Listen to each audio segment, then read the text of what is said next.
आणि आता पहिल्या बातमी संदर्भात सविस्तर चर्चा करणार आहोत। बातमी आहे उपमुख्यमंत्री एकनाथ शिंदे शिवसेना नाराज असलेल्या चर्चांसंदर्भातली। या चर्चा रंगलेल्या असतानाच शिंदेंनी केंद्रीय गृहमंत्री अमित शहा यांची दिल्लीत भेट घेतली। राज्यात सत्ताधारी शिवसेना शिंदे गट आणि भाजप यांच्यातील अंतर्गत संघर्ष विकोपाला गेला असल्याचं बोललं जातंय। आता ही भेट झालेली आहे। या भेटीनंतर काही मुद्दे एकनाथ शिंदेंनी अमित शहा यांच्या समोर मांडलेले आहे।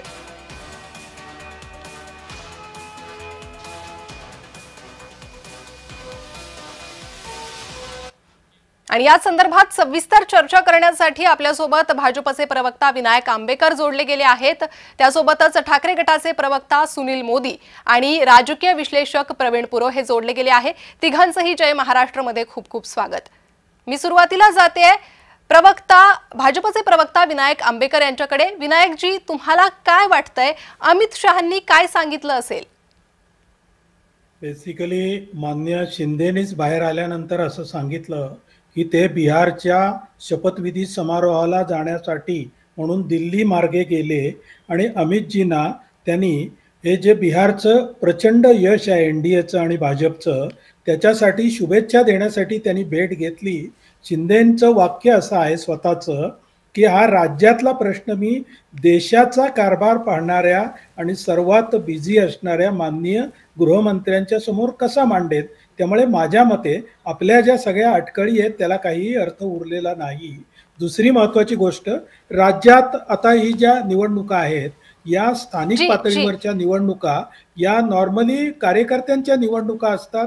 कार्यकर्ते बिचारे वर्षानुवर्ष प्रामाणिकपणे पक्षाचं काम करत असतात, त्यांना अपेक्षा असतात। विनायक आंबेकरजी तुमच्याकडे येते, मात्र प्रवीणजी विनायक आंबेकरजी जे म्हणतात ते तुम्हाला पटतंय का? नाही, आंबेकर सांगतात ते आंबेकर हे त्यांच्या पक्षाचे प्रवक्ते असल्यामुळे त्यांना त्यांची बाजू घेणे स्वाभाविक आपण समजू शकतो। पण या गेल्या आठवड्यामध्ये मंगळवारी जी मंत्रिमंडळाच्या बैठकीमध्ये एकनाथ शिंदे गटाचे जे मंत्री, त्या मंत्र्यांनी जेव्हा मंत्रिमंडळाच्या बैठकीवर बहिष्कार टाकला तेव्हा याचा गजब प्रचंड झाला होता। युतीमध्ये सारं काही आलबेल नाही अशी चर्चा सुरू झाली, तक्रारी झाल्या आणि भारतीय जनता पक्षाचे प्रदेशाध्यक्ष रवींद्र चव्हाण हे अनेक ठिकाणी जाऊन एकनाथ शिंदेच्या शिवसेनेतील कार्यकर्त्यांना आपल्याकडे घेण्याचा प्रयत्न करतात। इतकंच नव्हे, ज्या ज्या ठिकाणी असा प्रकार झाला त्या त्या ठिकाणी चव्हाण हे पैसे देऊन हे प्रवेश करतात असे आरोप करण्यात आले एकनाथ शिंदेच्या गटाकडून। त्याच्यामुळे हा तणाव जो आहे दोन पक्षांमधला हा वाढत गेलेला आहे। त्याच्यामुळे महाराष्ट्रामध्ये जे होतंय त्याच्यामध्ये आता ज्या स्थानिक स्वराज्य संस्थांच्या निवडणुका ज्या आहेत या निवडणुका भारतीय जनता पक्ष आणि एकनाथ शिंदे यांचं शिवसेना हे समोरासमोर लढायला लागलेत अशी परिस्थिती निर्माण झाली। आपण समजतो राज्यामध्ये विरोधक कोण, महाविकास आघाडी विरोधक आहे की पक्षातले म्हणजे सत्ताधारी पक्षातले दोन पक्ष विरोधक आहेत अशी परिस्थिती निर्माण झाली। बरं मग विनायक आंबेकरजी यांना मला या संदर्भात प्रवीणजी प्रश्न विचारायचा आहे। विनायक आंबेकरजी, खरंच महायुतीत असं घडतंय का? बेसिकली हा जो आरोप आहे की पैसे देऊन माननीय रवींद्र चव्हाण काही प्रवेश करतात, अतिशय दादांत खोटा आणि चुकीचा आरोप आहे, मनगडंत आरोप आहे तो। दुसरं महत्वाचं, मी मगाशी असं सांगत होतो की स्थानिक पातळीवरच्या निवडणुका या कार्यकर्त्यांच्या निवडणुका म्हणून मानल्या जातात। कार्यकर्ते वर्षानुवर्ष काम करत असतात, आग्रही असतात तिकीट मिळावं यासाठी, त्यामुळे असे काही प्रसंग या पुढच्या काळात घडतील त्याचा महायुतीमधली दरार, महायुतीमध्ये वाद विकोप आला असा अर्थ कोणी काढू शकतो, पण तो खरा नाही, बिलकुल खरा नाही। आणि शिंदेनी आणि माननीय देवेंद्रजींनी दोघांनी आपापल्या पक्षांना सूचना दिल्यात की या दोन्ही पक्षांनी दुसऱ्या पक्षातल्या लोकांना, नेत्यांना आपल्या पक्षात घेऊ नये अशा स्पष्ट सूचना दिल्यात। त्यामुळे माझ्या मते हा वाद हळूहळू थंड होईल। बरं, यावरच मला सुनील मोदी ठाकरे गटाचे प्रवक्ता ते देखील आपल्यासोबत जोडले गेले, त्यांची प्रतिक्रिया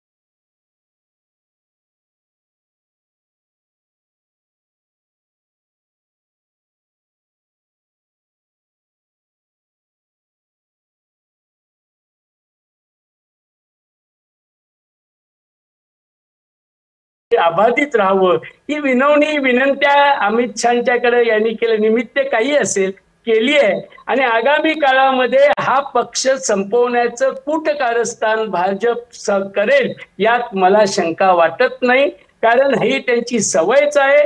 भारतीय जनता पार्टीना जवळ करणारे पक्षच त्यांना संपवणं हा आजपर्यंतचा त्यांचा इतिहास राहिलेला आहे. त्यामुळे माझ्या पक्षाच्या दृष्टिकोनातून अमित शहाना मुख्यमंत्री उपमुख्यमंत्री भेटले याला मला काही फार महत्व वाटत नाही. विनायकजी, सुनील मोदींच्या या वक्तव्यावर उत्तर द्या.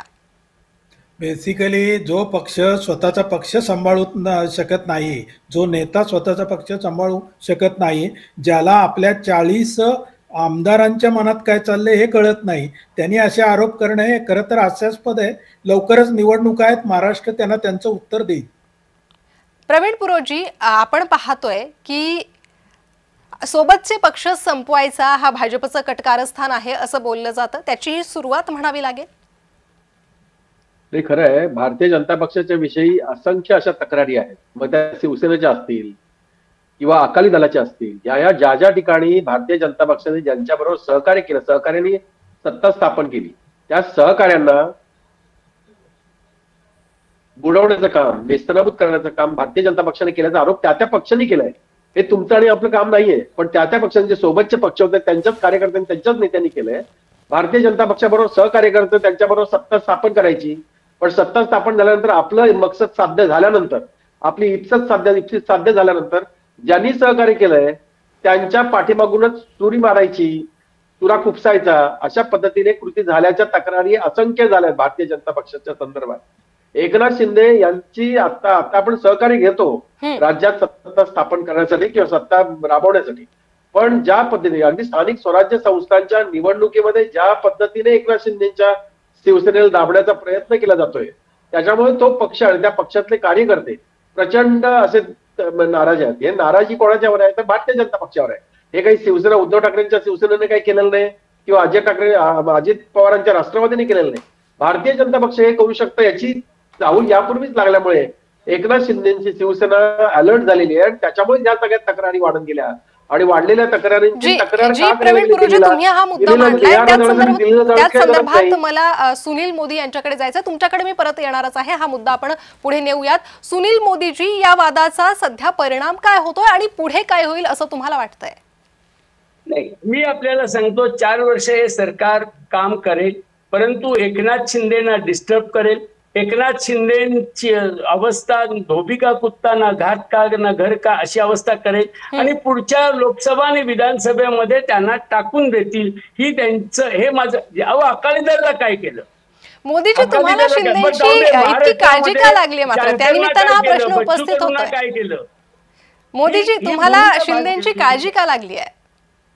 नाही, मला काळजी नाही लागली, मला आनंद आहे. एकनाथ शिंदेना त्यांची जागा दाखवणं ही मला आनंदाची गोष्ट आहे. त्यांच्या भारतीय जनता पार्टी जी त्यांना ट्रीटमेंट देते त्याबद्दल मग मी भारतीय जनता पार्टीचं अभिनंदन करतो की हे ज्या एकनाथ शिंदे खिशात राजीनामा घेऊन हिंडतोय म्हणून सांगितलं आणि भाजपला आव्हान दिलं, त्या भाजपच्या ईडी आणि बीडीच्या भीतीपोटी त्यांच्या पायाचं लोढणं होऊन बसलेले ते एकनाथ शिंदेना ही महाराष्ट्राची जनता या पद्धतीनं दाखवली आहे, ती भाजपनं योग्यच केलं असं माझं मत आहे. मी भारतीय जनता पार्टीचं अभिनंदन करतो. विनायकराव, भाजप मित्रपक्षांना आपली जागा दाखवतंय असं म्हणतायत मोदीजी, तुम्हाला काय वाटतंय? भाजप मित्रपक्षांना आपली जागा दाखवतंय? अतिशय चुकीचा आरोप आहे. 2020 साली नितीश कुमारांच्या कमी जागा आलेल्या असतानाही त्यांची सिनियरिटी आणि गठबंधनला मान देऊन त्यांना मुख्यमंत्री केलं, म्हणून 2025 साली नितीश कुमार परत एनडीए सरकार आलं. आत्ताही नितीश कुमारांच्या पक्षाच्या जागा कमी आहेत, तरी सुद्धा आपण बिहारमध्ये नितीश कुमारांचा आत्ता शपथविधी चालू आहे. महाराष्ट्रामध्ये 2022 साली शिंदे गट फुटल्यानंतर शिंदेच्या जागा कमी असताना, आमदार कमी असताना सुद्धा शिंदेना मुख्यमंत्री केलेलं आहे. आता सुद्धा त्यांना त्यांच्या सन्मान देऊन उपमुख्यमंत्री पद केलंय. त्यामुळे असा कुणालाही संपवण्याचा भाजप कधीही विचार करत नाही. जिथे जिथे पाहाल तिथे तिथे भाजप हा आपल्या मित्र पक्षांना चांगलं स्थान मिळवून देण्याचा प्रयत्न करतो. बरं, यानंतर मी प्रवीण पुरोजी यांच्याकडे जाणार आहे, राजकीय विश्लेषक. प्रवीणजी, आता ह्या 1 वर्षात ह्या सगळ्या घटना झालेल्या आहे. आता हा वाद शिवसेना भाजप नाराजी असल्याचं समोर येत आहे. पुढील 4 वर्ष कसे जातील? नाही, आज तर हे कसं आहे की आता आपल्या नजीकच्या काळामध्ये आलेल्या निवडणुका ह्या स्थानिक स्वराज्य संस्थाच्या ज्या स्थानिक पातळीवर आहेत, हम्म, स्थानिक पातळीवरच्या निवडणुकींच्या संदर्भात असलेल्या तक्रारी जर एवढ्या वाढल्या हम्म. तर त्या आगामी काळामध्ये होणाऱ्या मोठमोठ्या निवडणुका आहेत, महानगरपालिका असेल, जिल्हा परिषद असेल, सतत वाढत जाईल. हे केवळ ह्या निवडणुकींपुरतं मर्यादित नाही, तर राज्य मंत्रिमंडळामध्ये एकनाथ शिंदेच्या मंत्र्यांना त्यांची दालनं देण्याच्या संदर्भात असो किंवा ओएसडी देण्याच्या संदर्भात असो, कुठलाही निर्णय होत नाही. जवळपास 6 मंत्री असे आहेत की त्यांच्याकडे आता पीएस नाहीये. पण हे पीएस नसताना ती लोक काम कसे करतात, हे आश्चर्याची बाब आम्हाला मंत्रालयात असताना जाणवतं की हे मंत्री काम कसे करतात, त्यांचा पत्रव्यवहार कसा होतो, या सगळ्या बाबी चर्चेला जातात. याच मंत्र्यांचे जे पालकमंत्री आहेत त्या पालकमंत्र्यांमध्ये संपर्क मंत्री काहीतरी घुसमोड करतो किंवा संपर्क मंत्र्यांच्या कामामध्ये पालकमंत्री काहीतरी अगदी ठासून मारतो, अशी परिस्थिती निर्माण झाली आहे.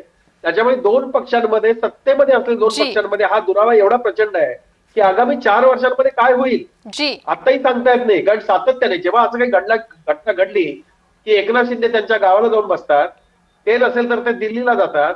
आता बिहारच्या शपथविधीला जाऊन दिल्ली जाण्याचं काही कारण नव्हतं. या सातत्याने तक्रार होत असल्यामुळे प्रवीणजी, त्यामुळेच आता या तक्रारी पुढे 4 वर्षात काय होणार हे पाहणं महत्वाचं आहे. तुम्ही तिघं असेच आमच्यासोबत जोडलेले राहा. आणखी पुढच्या महत्वाच्या बातमी संदर्भात तुमच्या सोबत चर्चा करायची आहे. मात्र त्याआधी एकनाथ शिंदेच्या प्रतिनिधींनाही आम्ही या चर्चेसंदर्भात निमंत्रित केलं होतं, मात्र त्यांनी या चर्चेत सहभागी होण्यास नकार दिला. त्यामुळे महायुतीत काय सुरू आहे, शिंदेच्या शिवसेनेची भूमिका समोर कशी असेल याकडे लक्ष आहे, ते पाहणं महत्वाचं आहे.